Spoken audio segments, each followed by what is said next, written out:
بسم الله الرحمن الرحيم.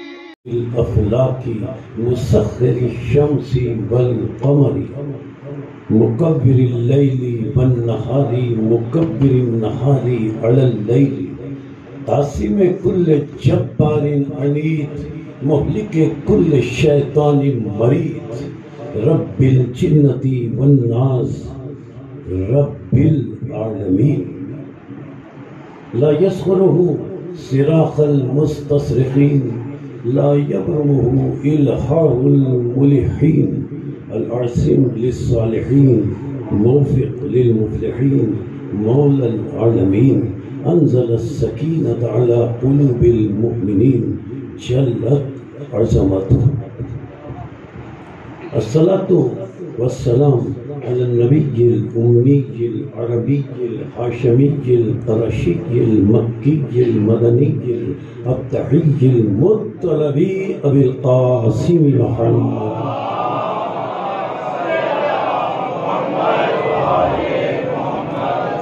الصلاة والسلام على أهل بيته الطيبين الطاهرين المعصومين المظلومين المنتجبين المنتخبين المطهرين الذين أذهب الله عنهم الرجس وطهرهم تطهيرا.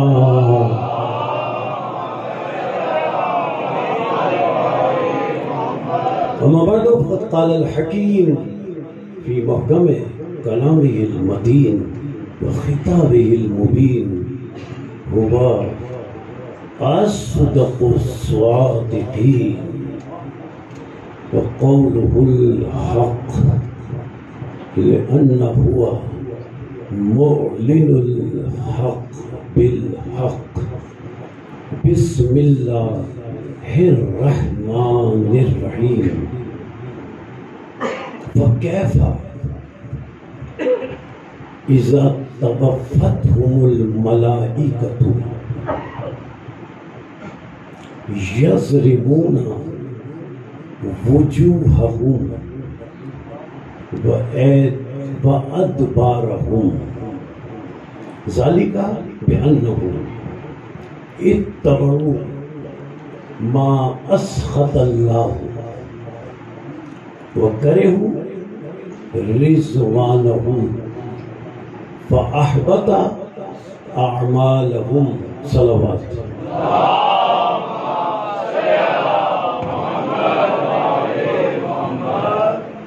قرآن مجید کا 47واں سورہ سورہ مبارک ہے محمد.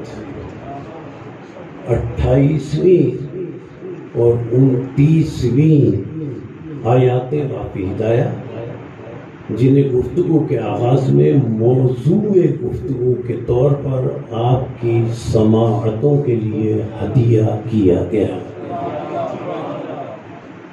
اللہ نے آیت کے آغاز میں ایک طبقے کی ایک گروہ کی کچھ لوگوں کی موت اور وفات کا ذکر کیا. جب یہ گروہ جس کی پہچان ان 2 آیتوں میں اللہ نے بیان فرمائی، وہ کیا پہچان ہے میں عرض کرتا ہوں کہ جن میں وہ 2 علامتیں نشانیاں پہچان پائی جائیں گی، ان کی موت ان کی وفات جس طرح واقع ہوگی اس کا ذکر اللہ نے اس آیت میں فرمایا.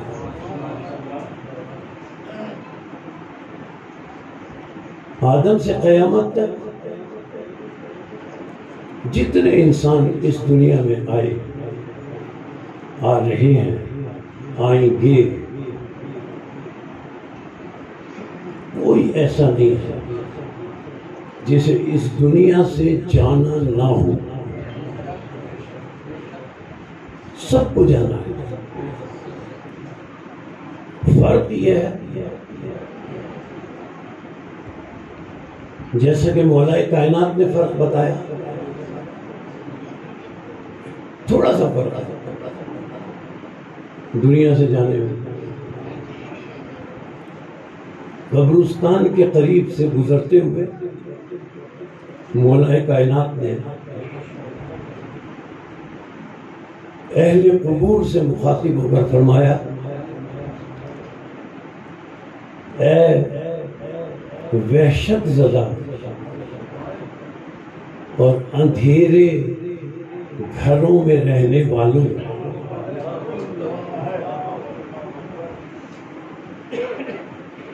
تم نے اپنے رہنے کے لیے جو عالیشان گھر بنائے تھے ان میں اب کوئی اور رہ رہا ہے.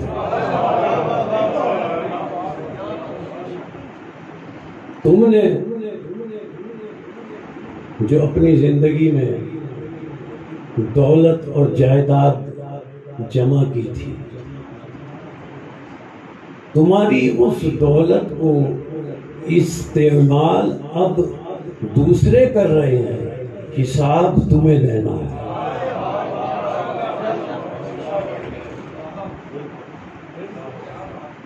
وہ تمہاری ازواج تھی، مولا فرماتے ہیں وہ تمہاری بیویاں تھیں. اے اندھیرے گھروں میں رہنے والوں، اے وحشت زدہ گھروں میں رہنے والوں، وہ تمہاری بیویاں تھیں. عدت کے بعد انہوں نے دوسری شادیاں کر دی ہیں. جو جائیداد تم نے جمع کی تھی، جو زمینیں تم نے خریدی تھی، مولا کا فرمان ہے. یہ مولا کا فرمان عرض کرنے سے پہلے زمینوں کے اعتبار سے خاتم النبیین کا فرمان.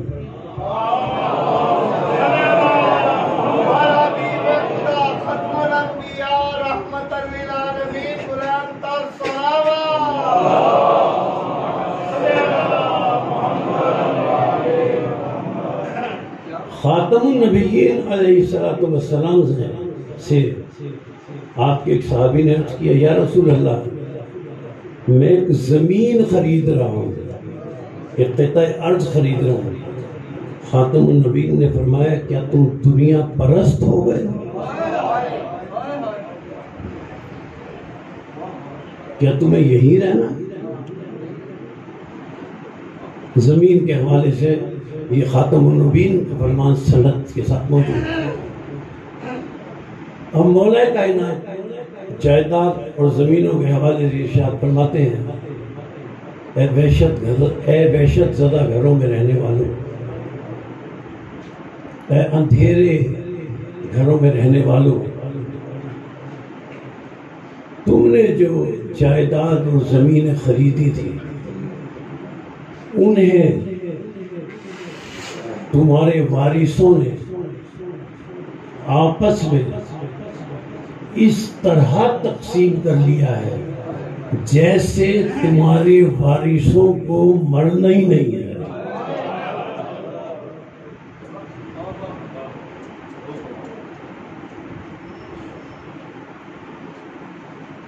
سب کو جانا ہے. اور اللہ سورہ محمد ہی میں ارشاد فرماتا ہے تاکہ ہم درس حاصل کریں، ہم عبرت حاصل کریں، ہم اپنے ذہن کے گوشے میں اس بات کو محفوظ رکھیں.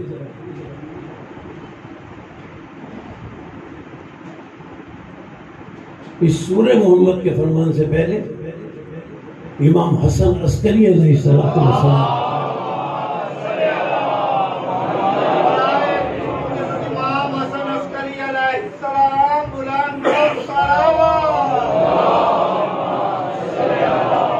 عجیب فرمان ہے، 11ویں امام کا عجیب فرمان ہے. کلام الامام امام الکلام 11ویں امام کا عجیب فرمان ہے، فرماتے ہیں جس کے دماغ کے کسی گوشے میں موت کا یقین ہو وہ کبھی بلند آواز سے ہنس نہیں سکتا۔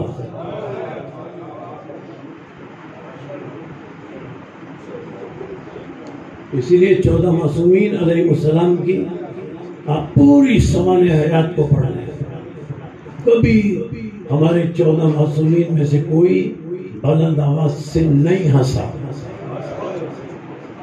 صرف چند روایتیں ملتی ہیں جن میں ہمارے معصومین نے ایسا تبسم فرمایا کہ کبھی تبسم فرماتے وقت دانت نظر نہیں آئے۔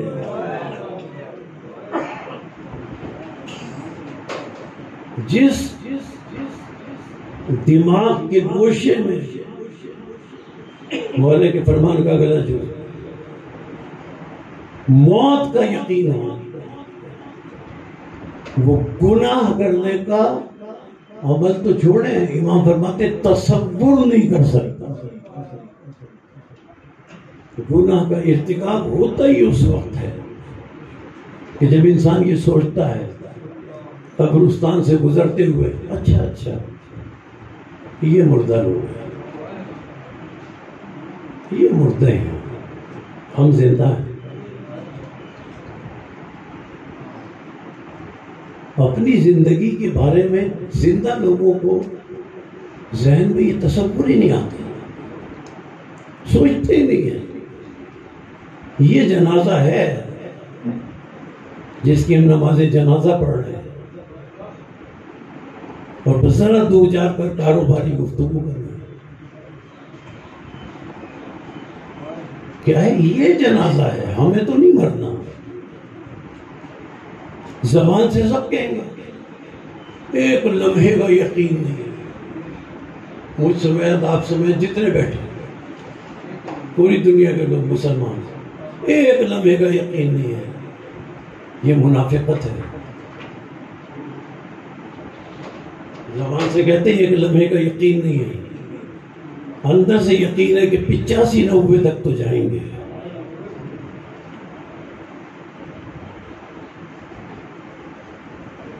اگر یہ یقین ہو جائے، مولا کائنات فرماتے ہیں اہل قبور سے مخاطب ہو کر، میں نے عرض کیا نا،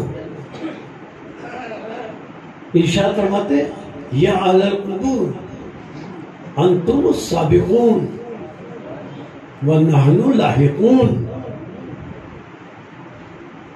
مولا کے اس فرمان سے پتہ لگتا ہے کہ زندہ لوگوں کو یہ سوچنا چاہیے جو مولا کائنات نے فرمایا، نہیں سوچتے، ذہن میں آتے ہی نہیں ہے، اتنے مصروف ہیں۔ مولا کائنات نے فرمایا یا اہل القبور انتم السابقون ونحن لاحقون، اے اندھیرے گھروں میں رہنے والوں، تم ہم سے ذرا پہلے چلے گئے، ہم تمہارے بعد آ رہے ہیں۔ ہمارے ذہن میں تصور نہیں۔ تو میں آیت جو میں نے موضوع گفتگو میں آپ کی سماعتوں کے لیے پیش کی، اس میں اللہ نے ایک طبقے کی، کچھ لوگوں کی موت کا ذکر کیا، دنیا پرست لوگوں کی موت کا ذکر کیا،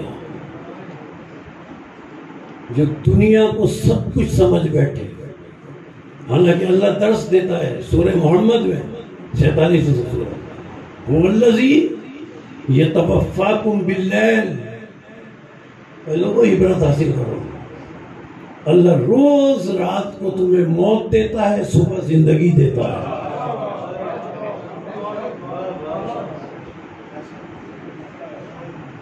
تم پھر بھی نہیں سمجھتے، روز رات کو تمہیں مارتا ہے۔ ختمی مرتبہ فرماتے ہیں جب سو کے اٹھا کرو تو کلمہ پڑھنے کے ساتھ ساتھ یہ جملہ ضرور کہا کرو، چاہے عربی میں کہو چاہے اردو میں کہو، الحمدللہ الذی احیانی بعد ما اماتنی ہر طرح کی حمد اور شکر اس اللہ کے لیے ہے جس نے رات کو مجھے موت دی تھی، صبح مجھے زندہ کر دیا۔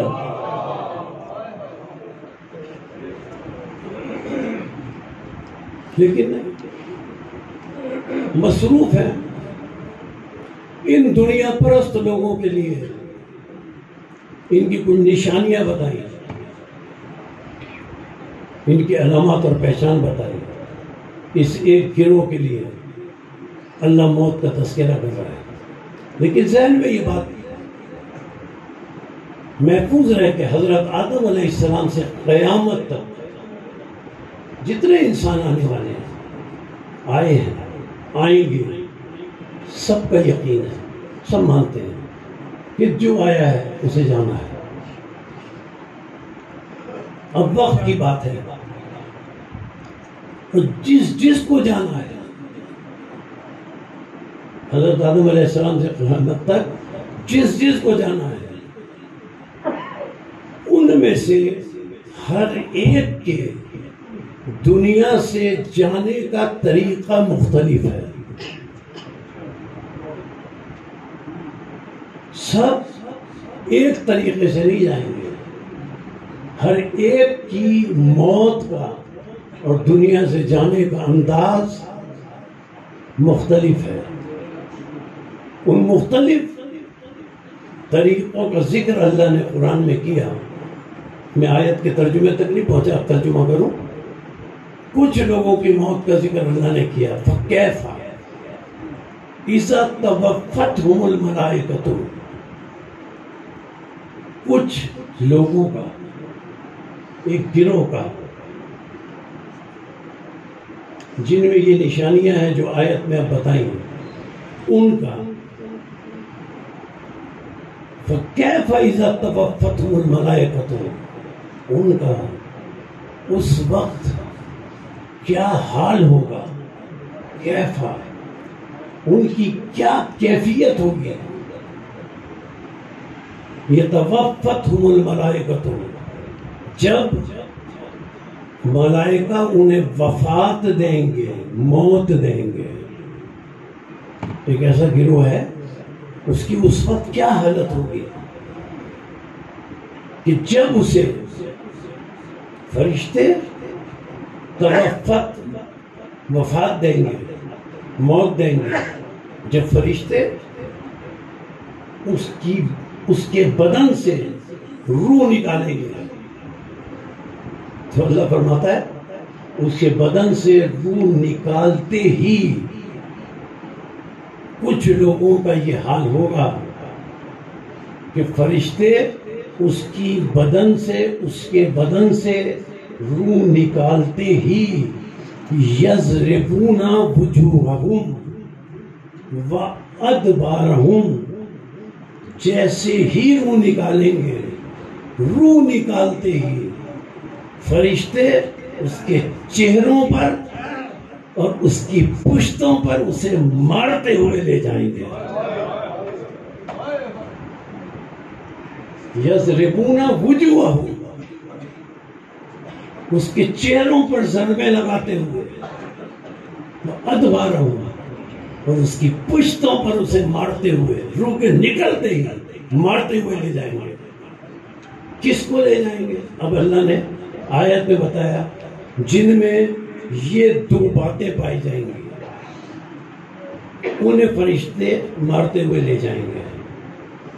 مشرک کا ذکر نہیں ہے، آیت میں کافر کا تذکرہ نہیں ہے کہ کافر یا مشرک کو مارتے ہوئے لے جاتے تو بات سمجھ میں آتی کہ چلو کافر نے اللہ کا انکار کیا، مشرک نے اللہ کے ساتھ شریک ٹھہرایا، اس لیے اس کو مارتے ہوئے لے جائیں گے۔ نہیں ہے، آیت کا اگلا جز بتا رہا ہے جو میں نے مکمل پڑھا، نہ کسی مشرک کا ذکر ہے نہ کسی کافر کا ذکر ہے، آیت کا جز بتا رہا ہے کہ یہ مسلمانوں کا ذکر ہے، یہ کلمہ پڑھنے والوں کا ذکر ہے۔ ان میں سے کچھ ایسے ہوں گے جنہیں فرشتے مارتے ہوئے لے جائیں گے. کیوں لے جائیں گے؟ اب 2 وجہ آیت میں اللہ نے بتائی. آیت کے بالکل آخری جز میں اللہ نے بتایا کہ یہ مشرک اور کافر نہیں ہے.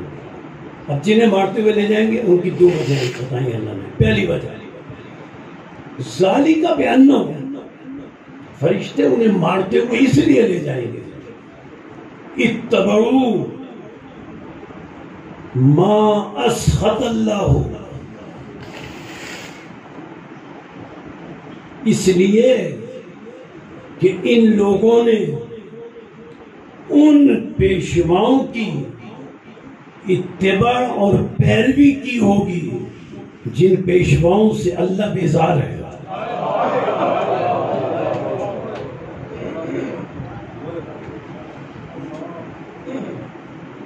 جن پیشواؤں کو اللہ برا سمجھتا ہے.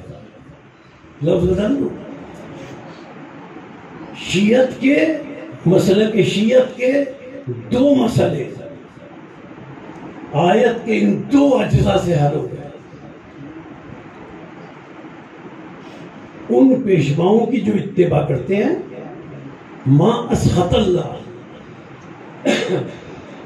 جن سے اللہ بیزار ہے. بیزار کا مطلب اللہ ان سے براءت چاہتا ہے، اللہ ان سے دوری چاہتا ہے. لفظ بدل دو. انہیں فرشتے مارتے ہوئے لے جائیں گے کہ جن کے پیشواؤں پر ما اسخط اللہ تبرہ کرتا ہے.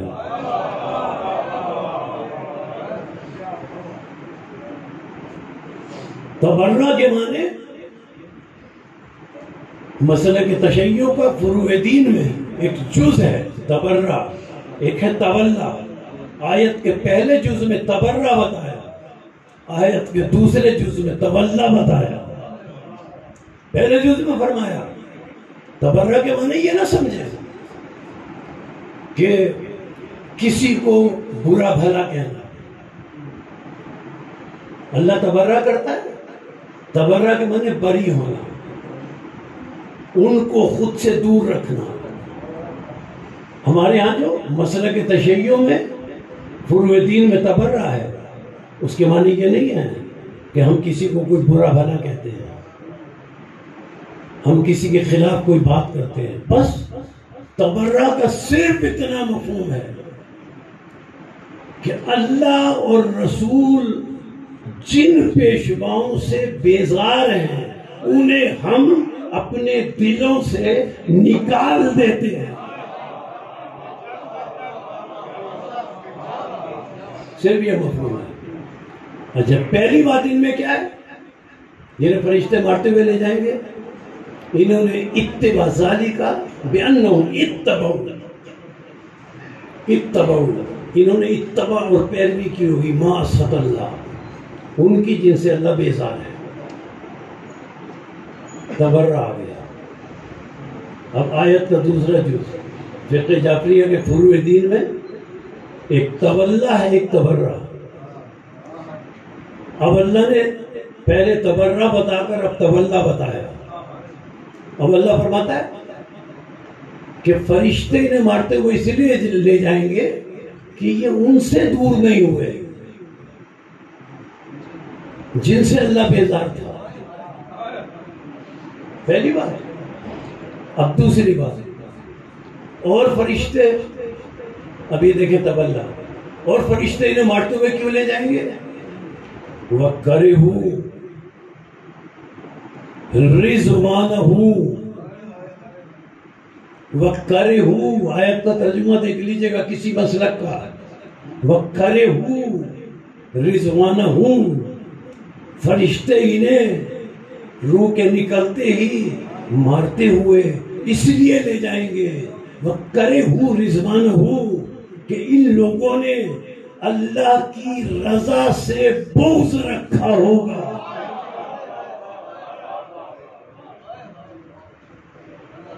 جو اللہ کی رضا سے بغض رکھتا ہوگا، یعنی اس کے دل میں تولا نہ ہو، اسے فرشتے مارتے ہوئے لے جائیں گے. اللہ کی رضا سے جو بغض رکھتا ہو. اب قرآن مجید سے پوچھ لیجئے اللہ کی رضا کیا ہے. جو اللہ کی رضا ہو اس سے جو بغض رکھتا ہو اسے فرشتے مارتے ہوئے لے جائیں گے. جو اللہ کی رضا ہو اس سے جو بغض رکھتا ہو فرشتے اسے مارتے ہوئے لے جائیں گے. اللہ کی رضا کیا ہے؟ سورہ بقرہ وَمِنَ النَّاسِ مَن يَشْرِي نَفْسَهُ ابْتِغَاءَ مَرْضَاتِ اللَّهِ. اللہ نے شب ہجرت نفس علی کا خرید لیا. اللہ کی رضا کا نام علی ہے.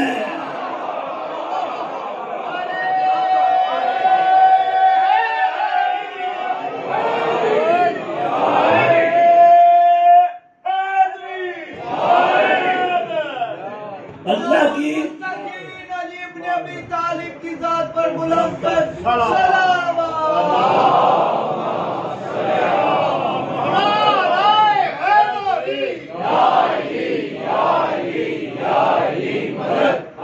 اللہ کی رضا کا نام علی ابن ابی طالب ہے. اور آیت میں واضح طور پر موجود ہے وَكَرِهُ رِضْوَانَهُ. جو اللہ کی رضا سے بغض رکھتا ہوگا اسے فرشتے مارتے ہوئے لے جائیں گے. ابھی جملے کو پلٹ لیں. جو اللہ کی رضا سے محبت کرتا ہوگا اس کا فرشتے استقبال کرتے ہوئے لے جائیں گے.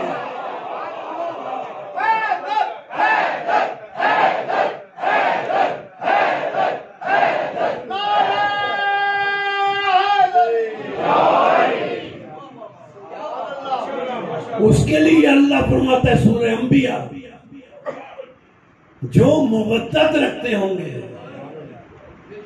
علی سے, جو مودت رکھتے ہوں گے اہل بیت سے, اللہ فرماتا ہے سورہ انبیاء میں 101 آیت ہے جب وہ حشر کے میدان میں جائیں گے تَتَلَقَّهُمُ الْمَلَائِكَةُ تو ملائکہ آگے بڑھ کر ان کا استقبال کریں گے اور ان سے کہیں گے ھذا یومکم الذی کنتم توعدون. یہی تو وہ دن ہے جس کا اللہ نے دنیا میں تم سے وعدہ کیا تھا. یہ کون ہے؟ جو محبت رکھنے والے ہیں اہل بیت سے. میں نے عرض کیا نا ہر ایک کی آدم سے قیامت ہے. یہ ایک گروہ کا ذکر ہے, ایک طبقے کا ذکر ہے. ہر ایک کے جانے کا طریقہ مختلف ہے. اگر مختلف نہیں ہوتا تو سورہ آل عمران قرآن مجید کا 30واں سورہ معروف آیت ہے 185 آیت. اللہ ارشاد فرماتا ہے کل نفس, سب کو یاد ہے نا, ذائقۃ الموت. کل نفس کے بعد موت نہیں ہے. موت سے قبل لفظ ذائقہ ہے. اگر کل نفس کے بعد صرف موت ہوتا تو سب کے دنیا سے جانے کا طریقہ ایک ہوتا. موت سے قبل لفظ ذائقہ رکھ کر اللہ نے بتا دیا کہ آدم سے قیامت تک ہر ایک کی موت کا ذائقہ الگ الگ ہے.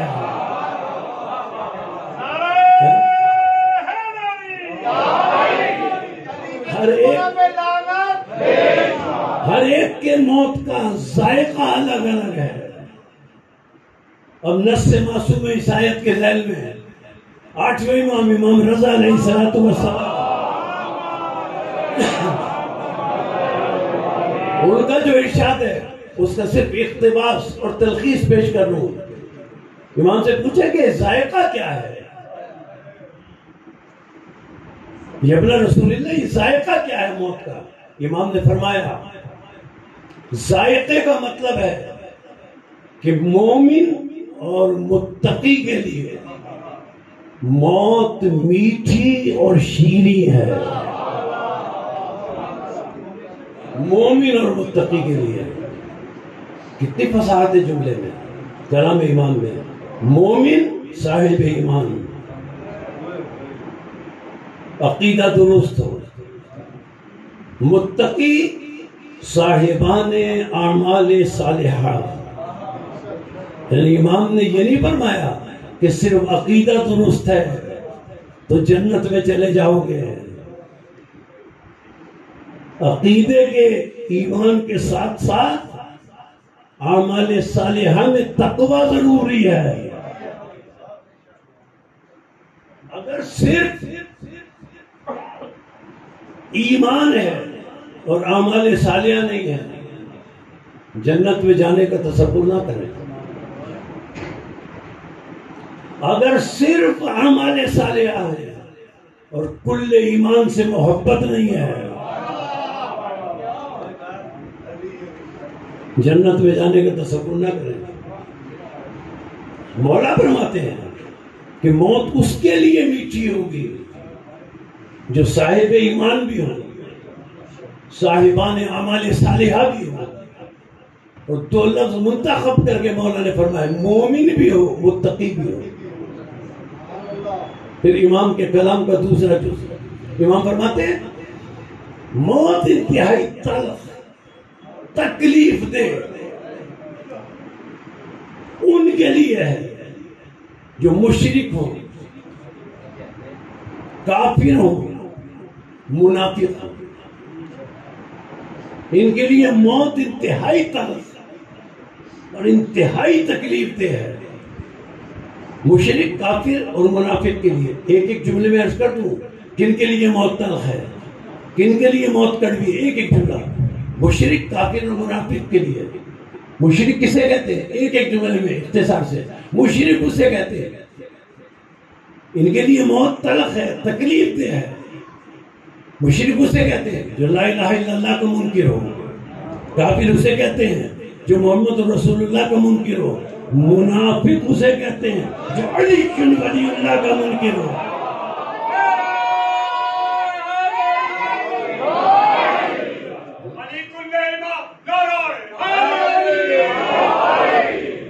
ٹھیک ہے؟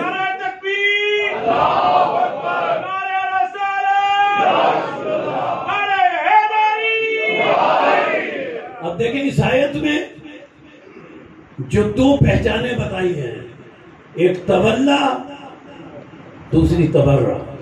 جسے اللہ بیزار ہے، جو اللہ کی رضا سے بغض رکھتے ہیں. اللہ کی رضا سے محبت کرو، یہ تولا ہے. میں نے عرض کیا نا، اب آیت میں اللہ بتا رہا ہے کہ میں کسی کافر اور مشرک کا ذکر نہیں کر رہا ہوں. اب آیت کا اگلا جز بتا رہا ہے کافر مشرک کا ذکر نہیں ہے. کافر مشرک کا ذکر ہوتا تو فرشتے مارتے ہوئے لے جاتے ہیں. مسلمانوں کے لیے سبق نہ ہوتا. اب مسلمانوں کے لیے سبق ہے، مسلمانوں کو درس دے رہا ہے کہ یہ کافر مشرک نہیں ہے. اللہ نے کیا جملہ فرمایا جس سے ثابت ہوا کہ یہ کافر مشرک نہیں ہے؟ اللہ فرماتا ہے یہ فرشتے انہیں مارتے ہوئے اس لیے لے جائیں گے کہ یہ ان پیشواؤں کی اتباع کرتے رہے جن سے اللہ بیزار ہے اور اللہ کی رضا سے بغض رکھتے تھے. کیوں لے جائیں گے؟ اب اللہ بتا رہا ہے یہ مسلمان ہیں. اللہ فرما رہا ہے ان کے بہت زیادہ اعمال ہوں گے، یہ بہت زیادہ اعمال صالحہ کرتے ہوں گے، نماز بھی پڑھتے ہوں گے، روزے بھی رکھتے ہوں گے، استطاعت پر حج بھی کرتے ہوں گے، بڑی عبادتوں والے ہوں گے. عبادتوں والے مشرک اور کافر نہیں ہوتے، عبادتوں والے مسلمان ہوتے ہیں. اعمال صالحہ والے مشرک اور کافر نہیں ہوتے. اللہ فرماتا ہے جن میں یہ دو پہچانیں پائی جائیں گی وہ کتنے ہی زاہد ہوں، کتنے ہی عابد ہوں. فَأَحْبَطَ أَعْمَالَهُمْ، یہ دو لفظ قرآن کے بتا رہے ہیں کہ یہ مشرک اور کافر نہیں ہے. فَأَحْبَطَ أَعْمَالَهُمْ، میں اللہ ان کے سارے اعمال صالحہ کو ضائع کر دوں گا ان دو بچوں کی وجہ سے. وہ مسلمان ہیں، اعمال صالحہ کرتے تھے. اب کس کے احبط اعمالہم، ان کے اعمال کو اللہ ضائع کر دے گا. یعنی عمل والے ہیں، کافر مشرک نہیں ہیں، مسلمان ہیں، ان کے اعمال کو اللہ ضائع کر دے گا جن میں یہ دو باتیں پائی جائیں. اب بار بار نہیں تو دو باتیں آپ کے ذہنوں میں محفوظ ہوئے. اور کس کس کے عمل ضائع کرے گا؟ سورہ الحجرات، قرآن مجید کا 49واں سورہ۔ اپنے اعمال صالحہ پر مت اتراؤ۔ مجلسوں میں عقیدے کی بات اس لیے کی جاتی ہے کہ اگر عقیدہ درست ہوگا تو عمل قبول ہوگا۔ اب اللہ فرما رہے اور کس کے عمل ضائع کرے گا؟ دیکھیں فَأَحْبَتَ میں ہے بے توئے، 3 لفظ ہیں اصل، یہ ایک صیغہ ہے احبتا، اس کی تفصیل میں نہیں جا رہا، لیکن اس کے 3 حرف ہیں، ہے بے توئے۔ اب ہے بے توئے سے جو صیغے بنتے جائیں اس کے معنی اعمال ضائع۔ ہے بے توئے سے جو بھی صیغے بنے وہاں احبتا ہے۔ اب دیکھیں اللہ فرما رہا ہے سورہ الحجرات، پہلی آیت دوسری آیت، یا ایھا الذین آمنوا لا تقدموا بین یدی الرسول بین یدی اللہ ورسولہ واتقوا اللہ ان اللہ سمیع علیم۔ اے لوگوں، کسی بھی مرحلے میں اللہ اور اس کے رسول سے کسی بھی وقت اللہ اور اس کے رسول سے آگے مت بڑھنا۔ اگر تم آگے بڑھے تو تمہارے اعمال ضائع ہو جائیں گے۔ یا ایھا الذین آمنوا لا ترفعوا اصواتکم فوق صوت النبی۔ دیکھو اے ایمان والوں، ایمان والوں کا ذکر ہے نا، کافر مشرک کا ذکر نہیں ہے، خطابی ایمان والوں سے ہے۔ یا ایھا الذین آمنوا لا ترفعوا اصواتکم فوق صوت النبی، نبی کی آواز سے اپنی آوازوں کو بلند مت کرنا ورنہ تمہارے اعمال ضائع ہو جائیں گے۔ اور پھر عجیب چیز ہے آیت کا، وَلَا تَجْهَرُوا لَهُ بِالْقَوْلِ كَجَهْرِ بَعْضِكُمْ لِبَعْضٍ۔ دیکھو میرے رسول خاتم سے اس طرح باتیں نہ کیا کرو جیسے تم آپس میں ایک دوسرے سے کرتے ہو۔ آیت نے بتایا اگر رسول تم جیسا ہوتا تو تم اس سے ایسی باتیں کرتے جیسے آپس میں ایک دوسرے سے کرتے ہو۔ میرے رسول سے ایسی باتیں نہ کیا کرو جیسے آپس میں ایک دوسرے سے کرتے ہو، میرا رسول تم جیسا نہیں ہے۔ اب اللہ نے فرمایا رسول سے آگے بڑھو گے اعمال ضائع، رسول سے آواز بلند کرو گے اعمال ضائع، ایسے باتیں کرو گے جیسے آپس میں ایک دوسرے سے کرتے ہو اعمال ضائع۔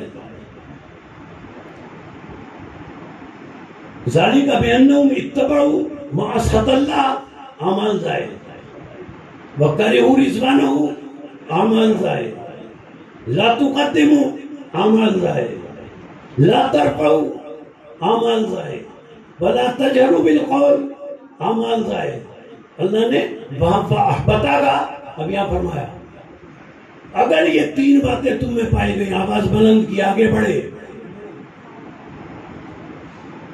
رسول سے اس طرح باتیں کی جیسے آپس میں کرتے ہو، وہاں احبطا تھا، یہاں اللہ نے فرمایا ان تحبط اعمالکم وانتم لا تشعرون، تمہارے ایک مرتبہ بھی اگر رسول سے آگے بڑھے، ایک مرتبہ بھی اگر رسول سے بلند آواز سے بات کی، ان تحبط اعمالکم، اللہ تمہارے سارے اعمال پوری زندگی کے ضائع کر دے گا۔ ایک دفعہ بھی آگے بڑھے، ایک دفعہ بھی بلند آواز کی رسول سے، پوری زندگی کے سارے اعمال اللہ ضائع کر دے گا۔ نماز جماعت میں کیا ہوتا ہے؟ آگے پیش نماز کھڑا ہوتا ہے، پیچھے اس کے مقتدی معمومین کھڑے ہوتے ہیں، اس کے پیچھے نماز پڑھنے والے، نماز پڑھانے والا پیش نماز آگے ہوتا ہے۔ اللہ نے فرمایا آگے کھڑے ہوئے اعمال ضائع، پیش نماز کی آواز مقتدیوں کی آواز سے بلند ہوتی ہے۔ اللہ نے فرمایا اگر رسول سے آواز بلند ہوئی اعمال ضائع، اب اگر کسی نے ایک مرتبہ بھی غلطی کی رسول کو نماز پڑھانے کی، وہ ایک نماز باطل نہیں ہے، پوری زندگی کے اعمال باطل ہے۔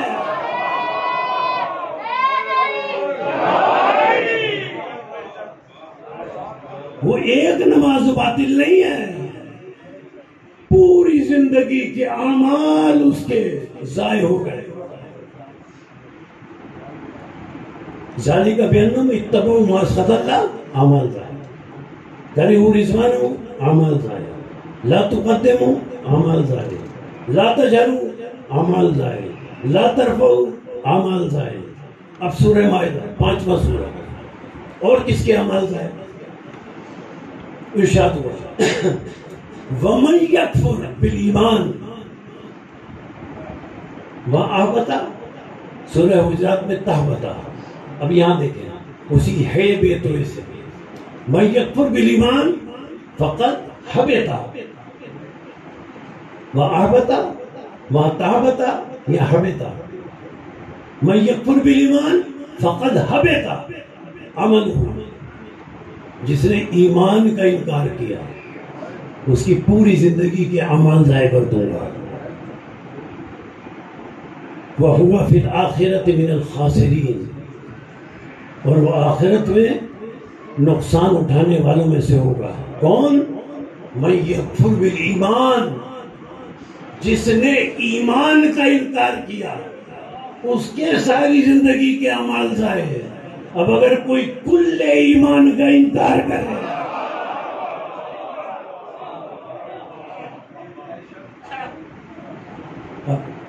آپ کے ذہن میں ترتیب موجود ہے کس کس کے اعمال ضائع؟ اب سنیں، یہ تو 60 70 50 سال کے اعمال ہیں، یہ تو 50 60 70 سال کے اعمال ہیں، اللہ ضائع کر دے گا اگر یہ باتیں پائی جائیں جو میں نے عرض کی۔ ذالک بأنہم اتبعوا ما اسخط اللہ، دوسری بات کرہوا رضوانہ، تیسری بات لا تقدموا، چوتھی بات لا ترفعوا، پانچویں بات لا تجہروا۔ اگر یہ باتیں پائی گئی پوری زندگی کا اعمال ضائع۔ وَمَن يَكْفُرْ بِالْإِيمَانِ، جس نے کل ایمان کا انکار کیا اس کے اعمال ضائع۔ اب سنیں اور کس کے اعمال ضائع؟ اللہ نے فرمایا، سب کو یاد ہے آیت سورہ بقرہ، انی جاعل فی الارض خلیفہ، میں آدم کو خلیفہ بنا رہا ہوں۔ فسجد الملائکۃ کلھم اجمعون، سورہ صاد نے فرمایا تمام ملائکہ نے اللہ کے حکم پر سجدہ کیا۔ میں نے کیا بنایا تھا؟ خلیفہ، آدم علیہ السلام کو خلیفہ بنایا، سب نے سجدہ کیا، ابلیس نے سجدہ نہیں کیا، سب کو بتایا۔ میں تو ایک جملہ کہنے کے لیے یہ بات دہرا رہا ہوں، ابلیس نے سجدہ نہیں کیا۔ اللہ نے پوچھا ما منعک، ابلیس تو نے سجدہ کیوں نہیں کیا؟ کہتا انا خیر منہ،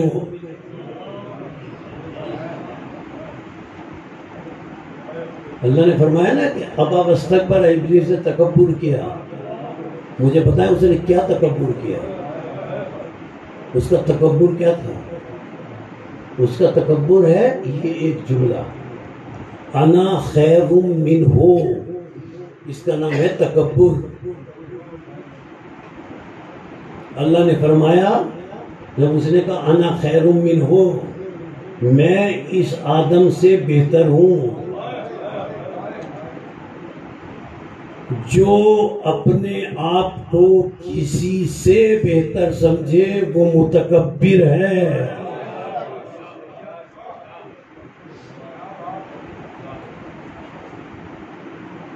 تکبر اللہ نے کسی کو اجازت نہیں دی، المتکبر صرف اللہ کی ذات ہے، اور اللہ کو المتکبر ہونے پر سب سے زیادہ ناز ہے۔ میں کہوں گا سب سے زیادہ، اپنی صفاتوں میں سے جتنی اس کی صفات ہے توجہ کے قابل بات ہے، جتنی اللہ کی صفات ہیں، جتنے اس کے اسماء حسنہ ہیں، ان تمام اسماء حسنہ میں اور ان تمام صفات میں سے اللہ کو سب سے زیادہ ناز اور اپنے اوپر فخر ہے المتکبر ہونے پر۔ اس کی دلیل کیا ہے؟ اس نے جب عبادت کا حکم دیا، اس نے فرمایا اذان دو، اللہ اکبر پہلے کہو کہ اللہ المتکبر ہے، اقامت کہو، اللہ اکبر پہلے کہو، اقرار کرو صرف اللہ متکبر ہے، نماز کی نیت کرو، سب سے پہلے اقرار کرو اللہ اکبر کہہ کے اللہ صرف اللہ متکبر ہے، نماز ختم کرو 3 مرتبہ کہو اللہ اکبر اللہ اکبر اللہ اکبر، بس بس تو ہی المتکبر ہے۔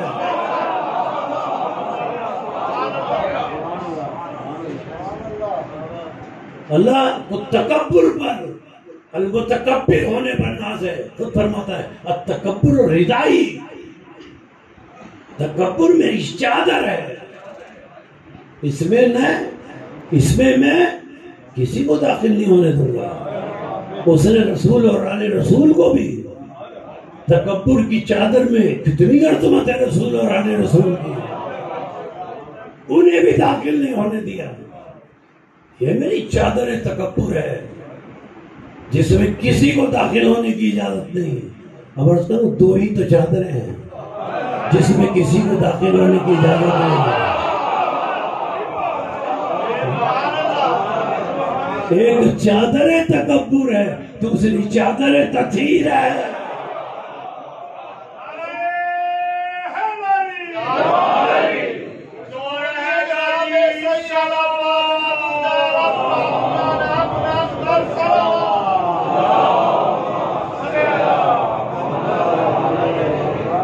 سلسلہ گفتگو ذہنوں میں محفوظ ہے نا، بس میں نتیجے تک آ گیا۔ دیکھیے اب میں بار بار کہتا رہا ہوں، وہ ساری صفات جن میں پائی جائیں فَأَحْبَطَ أَعْمَالُهُمْ أَنْ تَحْبَطَ أَعْمَالُكُمْ حَبِطَ عَمَلُكُمْ، ساری زندگی کے اعمال ضائع۔ اللہ نے جل شانہ نے عما نوالہ نے حضرت آدم علیہ السلام کو کہتا ہے میں نے خلیفہ بنایا۔ ابلیس نے کیا کہا؟ انا خیر منہ، میں اس سے بہتر ہوں، میں اس سے بہتر ہوں۔ عام انسان کو تو اسے بھی نہیں دیتا کہ دوسرے عام انسان کے بارے میں یہ سوچے کہ میں اس سے بہتر ہوں، کسی اعتبار سے بہتر سمجھے خود کو، متکبر ہے، اللہ اسے معاف نہیں کرے گا۔ ایک تکبر کو اور ایک شرک کو اللہ معاف نہیں کرے گا۔ تکبر کرے گا انکا شیطانی رجیم کہہ کر نکال دے گا۔ عام انسان سمجھتا ہے، چاہے علم کے اعتبار سے سمجھے میں بہتر ہوں، چاہے عبادت کے اعتبار سے سمجھے میں بہتر ہوں،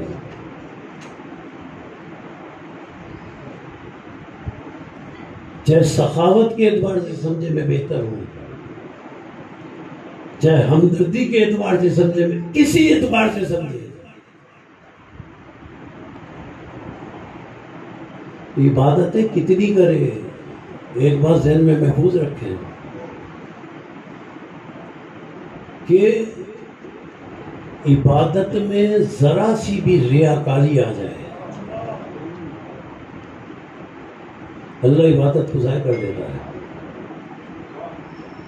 میں چھوٹی سی بات کر رہا ہوں، ذرا ذہنوں میں محفوظ کیجیے گا۔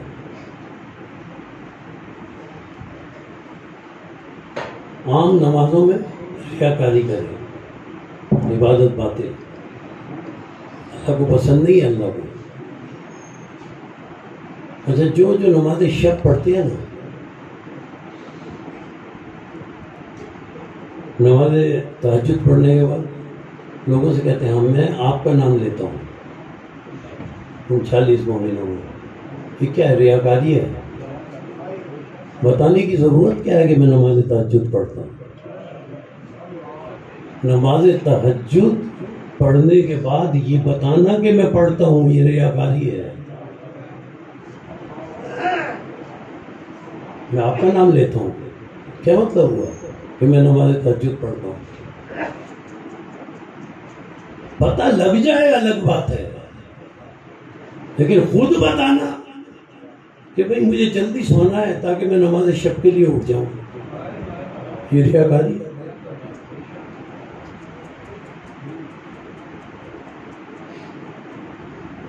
صرف ایک موقع پر عبادت میں دکھاوے کی اجازت دی گئی ہے، ایک موقع ہے صرف، اور موقع وہ ہے اگر کسی کے لیے یہ مشہور ہو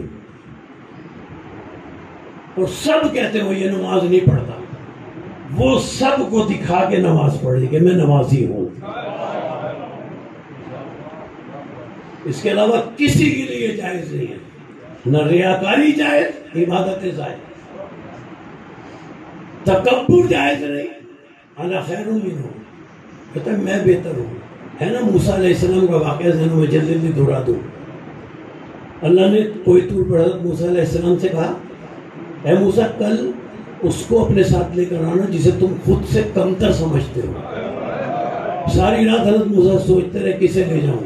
کہنے لگے نہیں کوئی مجھ سے کمتر نہیں ہے، صاحب شریعت رسول، صاحب کتاب رسول، اولی العزم رسول. کہنے لگے کوئی انسان مجھ سے کمتر نہیں ہے. جب جانے لگے دوسرے دن کوئی دور پر ایک کتا نظر آیا، وہ بھی زخمی حالت میں اور بیمار حالت میں. کہنے لگے اسے لے جاؤں. دل میں سوچا، کہنے لگے نہیں پتہ نہیں ہو سکتا ہے اللہ کو یہ مجھ سے زیادہ پسند ہو، اسے بھی نہیں لے جاتا. اکیلے گئے طور پر. اللہ نے فرمایا میں نے کل کہا تھا جسے کمتر سمجھتے ہو اسے ساتھ لے کر آنا. حضرت موسیٰ نے کہا یا اللہ میں کسی کو کمتر نہیں سمجھتا. اب اللہ نے فرمایا اے موسیٰ اگر تم اس کتے کو بھی لے آتے تم سے رسالت چھین لیتا.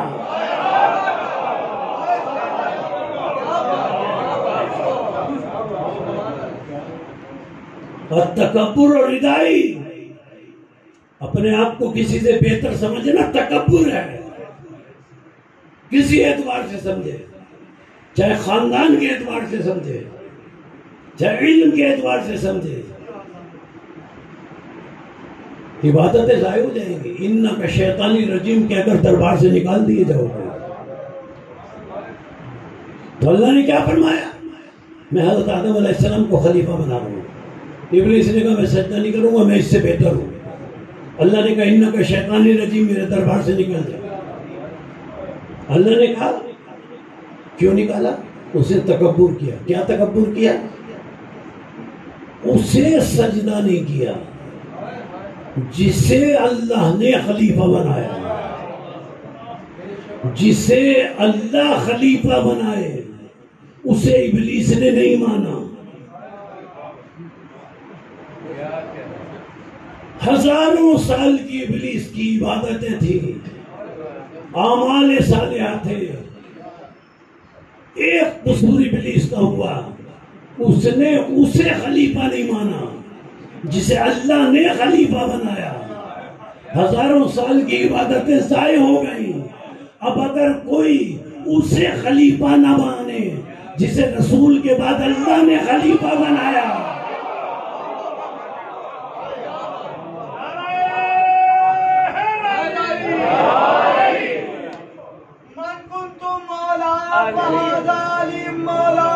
علی علیہ السلام سلام.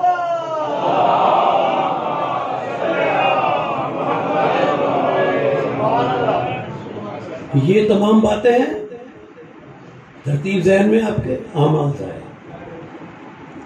ذالک بانہم اتبعوا ما اسخط اللہ، اعمال ضائع. کرہوا رضوانہ، اعمال ضائع. لا تقدموا، اعمال ضائع. لا تجہروا، اعمال ضائع. لا ترفعوا، اعمال ضائع. من یکفر بالایمان، اعمال ضائع. ریاکاری، اعمال ضائع. تکبر، اعمال ضائع. اس کو نہ مانو جسے اللہ نے خلیفہ بنایا. اعمال ضائع. اس کی دلیل قرآن کی آیت دے رہی ہے کہ اگر اس کو نہیں مانا جسے اللہ نے بنایا خلیفہ تو اعمال ضائع. بس ایک آیت اور پیش کر دوں اور گفتگو کا نتیجہ. سورہ فرقان قرآن مجید کا 25واں سورہ, اسے نہیں مانا جسے اللہ نے خلیفہ بنایا, اعمال ضائع.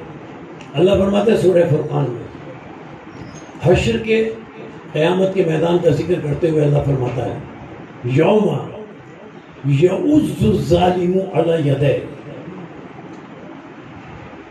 جہنم میں جانے والے ظالم جھنجلا کر پچھتا کر, جب ان کا نامہ اعمال ان کے الٹے ہاتھ میں دیا جائے گا تو نامہ اعمال دیکھ کر جھنجلائیں گے, پچھتائیں گے, اور پچھتا کر یوم یعز الظالم علی یدیہ, اپنے دانتوں سے جھنجلا کر پچھتا کر اپنے ہاتھوں کو کاٹیں گے,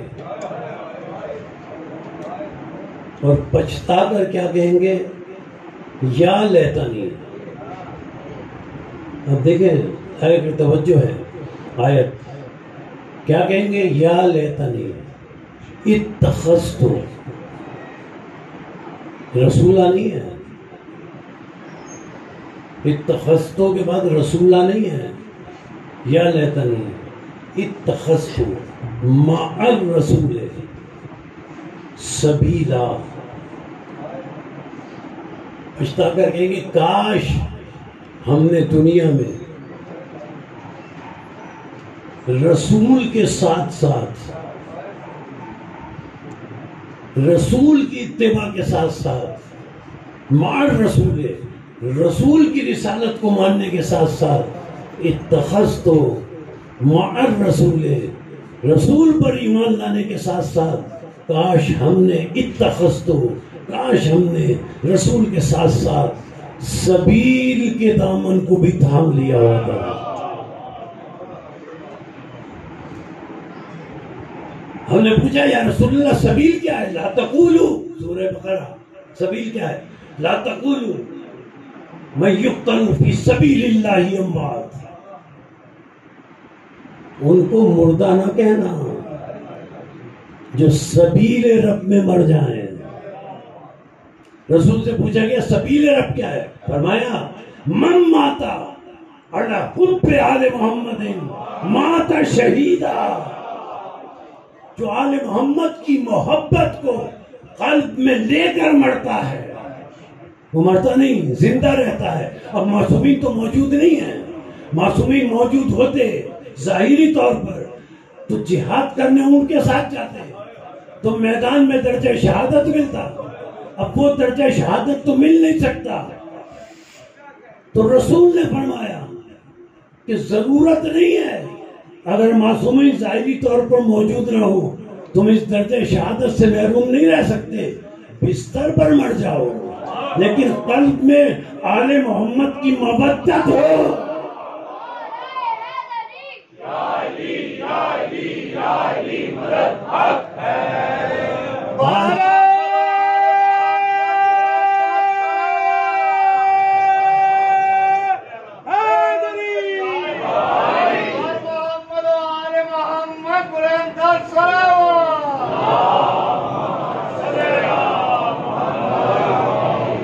آج ہم اپنے ایک ایسے ہی ساتھی انوار شاہ جی کی چیلوب کی مجلس پڑھ رہے ہیں جو کل تک ہمارے ساتھ تھا. مولا علی علیہ السلام نے بھی فرمایا, وہ بھی فرماتے ہیں اپنے بیٹوں کو 21 رمضان وَبِالْأَمْسِ صَاحِبُكُمْ, کل تک میں تمہارے ساتھ تھا, الْيَوْمَ مَفَارِقُكُمْ, آج تم سے جدا ہو جاؤں گا. بس بات مکمل کر لو, یعنی وہ پچھتائے گا حشر کے میدان میں اور پچھتا کر کہے گا کاش میں نے سبیل کے دامن کو تھام لیا ہوتا ہے. اب جس نے سبیل کے دامن کو تھاما اس کے لیے اور سبیل کے دامن کو تھام کر اعمال صالحہ کرتا رہا، اس کے لیے موت شیریں ہے، میٹھی ہے۔ اس کا درس ہمیں امام حسین علیہ السلام نے کربلا میں دیا۔ ہمارے پیشواؤں کی تو بات ہی اور ہے۔ جب 13 سالہ قاسم علیہ السلام سے پوچھا گیا موت کو کیسا پاتے ہو، تو کہا احلی من العسل، چچا جان شہد سے زیادہ میٹھا پاتا ہوں۔ بس چند جملے عزیزوں، زیادہ تفصیلات نہیں۔ جب امام حسین علیہ السلام کربلا میں اکیلے رہ گئے،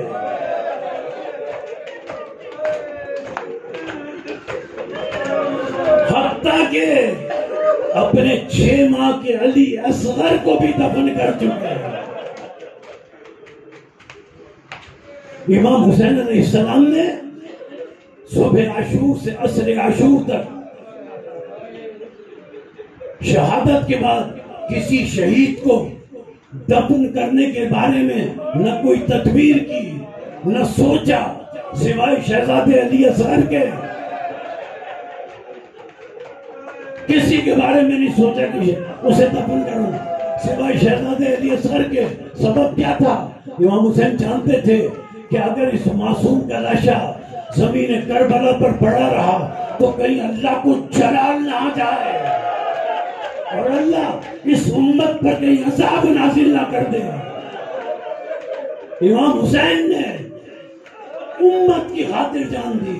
جب کوئی نہ رہا، علی اصغر کو بھی دفن کر چکے، تو اب ہمارے مولا سر سے پیر تک خون میں نہائے ہوئے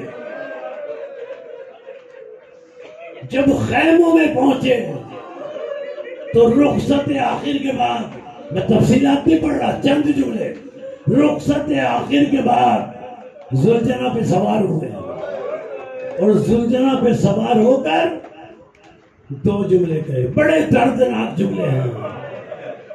ذوالجناح جب آگے نہیں بڑھا تو ذوالجناح سے کہتے ہیں اے گھوڑے، یہ میری تجھ پر آخری سواری ہے، یہ میری تجھ پر آخری سواری ہے۔ دوسرا جملہ اس سے بھی زیادہ دردناک ہے، دوسرا جملہ اس سے بھی زیادہ دردناک ہے۔ فرماتے ہیں اے ذوالجناح، پہلے کیا کہا؟ یہ میری آخری سواری ہے تجھ پر۔ دوسری مرتبہ کیا جملہ کہا؟ بڑا دردناک جملہ ہے۔ گھوڑے سے مخاطب ہو کر کہتے ہیں اے ذوالجناح، اے گھوڑے بس، اے گھوڑے بس، میدان میں لے جانا ہے، واپس نہیں لانا ہے، بس میدان میں لے چل، واپس نہیں لانا ہے۔ لیکن ذوالجناح بار بار اپنا چہرہ اپنے سنوں کی طرف کرتا۔ اب جو امام حسین علیہ السلام نے دیکھا گھوڑوں کے سنوں سے 4 سالہ سکینہ لپٹی ہوئی رو رہی ہے، اے گھوڑے میرے بابا کو نہ لے جانا۔ چچا عباس بھی یہی کہہ گئے تھے، بھائی علی اکبر بھی یہی کہہ گئے تھے۔ یہ کون بچی ہے حسین کے بعد جس کے منہ پر تماچے پڑے، جس کے کانوں سے گوشوارے اترے؟ حسین نے گھوڑے سے اتر کر سمجھایا، تفصیلات میں نہیں جا رہا۔ اب مولا حسین جناب سکینہ سلام اللہ علیہ کو سمجھا کر ذوالجناح کو سوار ہو کر ذوالجناح پر میدان کربلا میں پہنچے۔ دائیں طرف کے لشکر پیچھے دھکیلا۔ کس کی جرأت تھی امام حسین کے سامنے آئے؟ لشکر پیچھے بھاگ رہا تھا، بائیں طرف کے لشکر کو پیچھے دھکیلا، قلب لشکر بھاگا۔ امام حسین علیہ السلام کے قریب آنے کی ہمت کسی میں نہ تھی۔ تلوار ذوالفقار امام حسین علیہ السلام کے ہاتھ میں ہے، کسی کی جرأت نہیں ہے۔ امام حسین کے سامنے آئے، کہ ایک آواز آئی یا ایتھا النفس المطمئنہ ترجعی الی ربک راضیۃ مرضیہ. بس کر حسین، اب اپنے رب کی طرف لوٹ جا، بس کر لوٹ جا. امام حسین نے اپنی تلوار کو نیام میں رکھا اور نیام میں رکھتے ہوئے کہا اِنَّا لِلَّهِ وَإِنَّا إِلَيْهِ رَاجِعُونَ. بس تلوار کو نیام میں رکھنا تھا. ظالم یزیدی واپس آئے، کسی نے تلواریں ماری، کسی نے تیر مارے، کسی نے پتھر مارے. جس کے پاس پتھر نہیں تھے اس نے کربلا کی گرم ریت کو اٹھایا، حسین کے زخموں پر مارا، حسین کے زخموں پر چھڑکا. ہمارا مولا زخمی ہوتا چلا گیا، زخمی ہوتا چلا گیا. اب ہمارے مولا حسین سے گھوڑے پر نہ سنبھلا گیا، اپنے دونوں ہاتھ زلجھنا کی گردن میں ڈالی اور ڈال کر کہا اے زلجھنا مجھے وہاں لے جا کر اتار دے جہاں میرے اکبر کا لاشا پڑا، جہاں میرے اکبر کا لاشا پڑا. زلجھنا چلا، حسین کو لے کر پہنچا. امام حسین نے دیکھا اکبر کے لاشے کے قریب ایک برقع پوش بیوی، ایک برقع پوش بیوی اپنے بالوں سے مقتل کی زمین کو صاف کرتے ہوئے کہہ رہی ہے یا بنی الاتشان، اے میرے پیاسے بیٹے آجا، تیری ماں کربلا میں آ گئی ہے. حسین گھوڑے سے تیروں پر نیچے آئے، تیروں پر معلق ہے. امام زمانہ اپنی زیارت پہ فرماتے ہیں میرا سلام میرے اجد حسین پر، جس کا لاشا، جس کا بدن نہ گھوڑے پر تھا نہ زمین پر تھا بلکہ تیروں پر معلق تھا، تیروں پر معلق تھا. اور جو گفتگو کے اختتامی جملے، اس دوران ہمارا سلام حسین علیہ السلام کے زلجھنا پر. حسین علیہ السلام کے زلجھنا نے حسین کے چاروں طرف چکر لگانے شروع کر دیے، طواف کرنا شروع کر دیا تاکہ ظالم آ کر امام حسین کو شہید نہ کر سکے. دو ظالموں نے آپس میں باتیں کی، یہ گھوڑا حسین کو قتل نہیں ہونے دے گا، پہلے اس گھوڑے کو قتل کرو پھر حسین کو قتل کریں گے. باہر سے پیچھے سے بڑے ظالم کی آواز آئی خبردار اس گھوڑے کو قتل نہ کرنا، یہ رسول کی سواری کا گھوڑا ہے، یہ رسول کی سواری کا گھوڑا ہے، اسے قتل نہ کرنا. ارے ظالم، حسین سوارے دوش رسول ہے، سوارے دوش رسول.